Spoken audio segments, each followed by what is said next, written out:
ఓడిపోతారని తెలిసి వైసీపీ నేతలు ప్రచారాన్ని మానేసి ఇళ్లలోనే ఉండిపోతున్నారన్నారు Janasena state protocol chairman Mallineni Tirumalarao. CM Jagan కూడా ఓటమిని అంగీకరించి విదేశాలకు వెళ్లేందుకు ఏర్పాట్లు చేసుకుంటున్నారని ఎద్దేవా చేశారు. గత రాత్రి భీమవరంలో కూటమి అభ్యర్థి రామాంజనేయులు ప్రచారం చేస్తుండగా వైసీపీ శ్రేణులు అడ్డుకునే ప్రయత్నం చేశారు. ఈ ఘటనను తిరుమలరావు తీవ్రంగా ఖండించారు. ఓటమి భయంతోనే వైసీపీ నాయకులు అలా చేస్తున్నారని విమర్శించారు.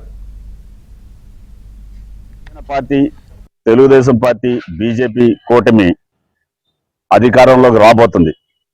అది నేను చెప్పే మాట కాదు, ప్రజలందరూ చెప్తున్నారు. అలాగే నిన్న ప్రైమ్ మినిస్టర్ గారు వెళ్ళిపోతూ నారా చంద్రబాబు నాయుడు గారితో, అలాగే మా అధినేత శ్రీ పవన్ కళ్యాణ్ గారితో చెప్పడం జరిగింది.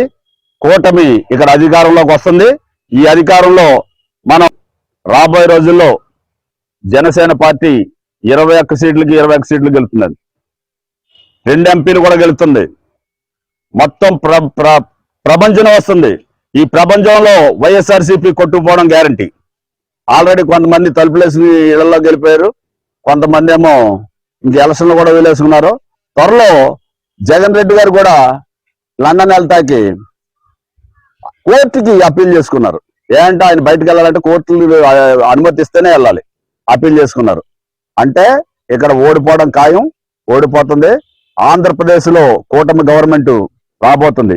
ఈ గవర్నమెంట్ సంక్షేమ పథకాలు, రైతులు, మహిళలు, ఇలాగే మొత్తం అందరు యువత అందరికీ కూడా ప్రోత్సాహం చేసి ఎంతో అభివృద్ధితో ముందు తీసుకెళ్తారని, అలాగే రాబోయే రోజుల్లో పవన్ కళ్యాణ్ గారు ఒక ఆంధ్రప్రదేశ్ కి ఒక దిక్సూచిగా ఉండి ప్రగతి బాటలో శ్రీ పవన్ కళ్యాణ్ గారు నడిపిస్తారని ఆంధ్రప్రదేశ్ ప్రజలందరూ ఎదురు చూస్తున్నారు.